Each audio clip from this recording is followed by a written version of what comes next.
Ration card में documents upload करने में दिक्कत आती है, तो उसे सही करने के लिए मैं आपको एक छोटी सी प्रोसेस बताने वाला हूँ। अगर ये प्रोसेस आप करते हैं तो आपके डॉक्यूमेंट्स की क्वालिटी भी नहीं गिरेगी और आपकी जो फाइल की साइज है वो भी सही रहेगी।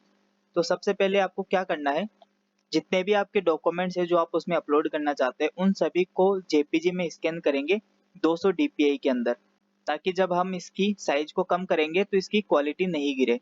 स्कैन करने के बाद आपको एक बार इनके साइज चेक कर लेनी है कि कितनी हुई है। अब जैसे मेरे पास ये एक फोरम है, उसका एक पेज है जिसकी साइज है 224 केबी। अब हमें इसको 100 केबी के अंदर अंदर लेना पड़ेगा, ताकि जब हम इसकी पीडीएफ बनाकर अपलोड करेंगे तो फाइल अच्छे से अपलोड हो जाए। पेज की साइज सही करने का सबसे अच्छा तरीका है, आपको उस डॉक्यूमेंट्स पे राइट क्लिक करना है। इसके बाद ओपन विथ में आके आपको माइक्रोसॉफ्ट ऑफिस आपका जो भी वर्जन रहेगा उसमें आपको क्लिक कर देना है। यहाँ आने के बाद आपको एक एडिट का ऑप्शन मिलेगा ऊपर, एडिट पिक्चर, यहाँ जाकर आपको रिसाइज में जाना है और कस्टम में आपको यहाँ पर 800 लिखना है। 800 लिख के आपको ओके करना है।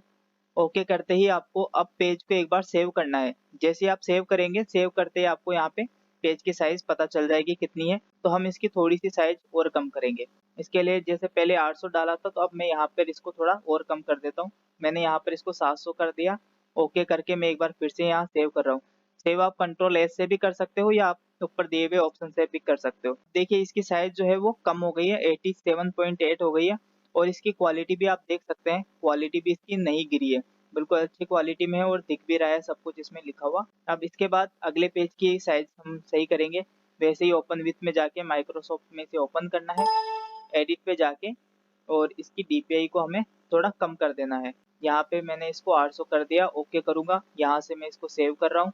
कंट्रोल एस से भी कर सकते हैं आप। अभी भी इसकी साइज 100 केबी से ऊपर ही है। अब मैं इसमें थोड़ा सा चेंज कर दूंगा, मैं थोड़ा परसेंटेज को यहाँ पे कम कर दूंगा। आपको परसेंटेज को अगर 3-4 केबी का ही फर्क आ रहा है तो आप यहाँ से परसेंटेज को कम कर सकते हैं। अगर आप ज्यादा परसेंटेज यहाँ से कम कर दोगे तो पेज की क्वालिटी लो हो जाएगी, तो आपको इसका सिर्फ 2-3 केबी तक का ही यूज करना है। यहाँ मैंने 3-4 परसेंटेज यहाँ पे कम किया। अब मैं सेव करूंगा तो इसकी जो साइज है वो कम हो जाएगी, 78.3 हो गई है। तो इसी तरीके से आपको सभी डॉक्यूमेंट्सों को 100 केबी के अंदर अंदर कर लेना है। 100 केबी नहीं, अगर आप उसको 80 केबी के अंदर अंदर रखेंगे तो ज्यादा बेटर रहेगा, क्योंकि जब हम फाइल को पीडीएफ के अंदर कन्वर्ट करेंगे तो इसकी थोड़ी सी साइज इंक्रीज हो जाती है।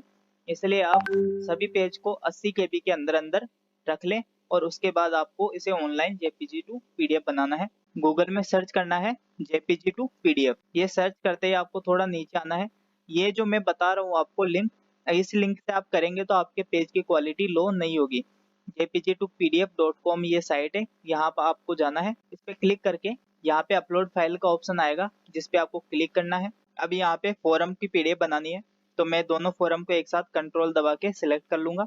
अब ये दोनों एक साथ हो गए हैं। अब मैं इसको डाउनलोड कर लूंगा कमांड पे क्लिक करके। ये पीडीएफ डाउनलोड हो गई है। अब इसके बाद मैं इन सभी को क्लियर कर दूंगा। अब मेरे को डॉक्यूमेंट्स लेना है, अपलोड फाइल पे जाऊंगा और जितने भी डॉक्यूमेंट्स हैं उन सभी को एक साथ सिलेक्ट कर लूंगा। ओपन पे क्लिक करने के बाद सारे डॉक्यूमेंट्स आ गए हैं, इनको मैं कमांड पे क्लिक करके डाउनलोड करूंगा। अब आपके डॉक्यूमेंट जहाँ डाउनलोड हुए हैं वहां जाकर आपको चेक करना है कि इसकी साइज बढ़ तो नहीं गई है, क्योंकि 2 पेज है। अगर दोनों पेजों की अगर साइज टोटल करेंगे और वो साइज 200 केबी के प्लस पहुंच जाती है, इसका मतलब है कि पर पेज 100 केबी के अंदर नहीं है। यहाँ पर देखिए 173 केबी आ रहा है, इसका मतलब दोनों पेजों की साइज सही है। अगर आप डाउनलोड करते हो और साइज बढ़ जाती है तो आपको क्या करना है, इन्हीं फोरम के साइज को थोड़ा थोड़ा और कम कर देना है। जो आपने पहले जेपीजी में जिनको कन्वर्ट किया हुआ है वो सेव हो चुके हैं, उन्हीं पे वापस जाकर आपको फोरम की थोड़ी थोड़ी साइज और कम कर देनी है। फिर आपको दोबारा से इसको जेपीजी से पीडीएफ में कन्वर्ट करना है, तो फाइल की साइज सही हो जाएगी। अब आप इन डॉक्यूमेंट्स को राशन कार्ड में अपलोड कर सकते हैं, किसी भी तरीके की कोई दिक्कत नहीं आएगी। धन्यवाद।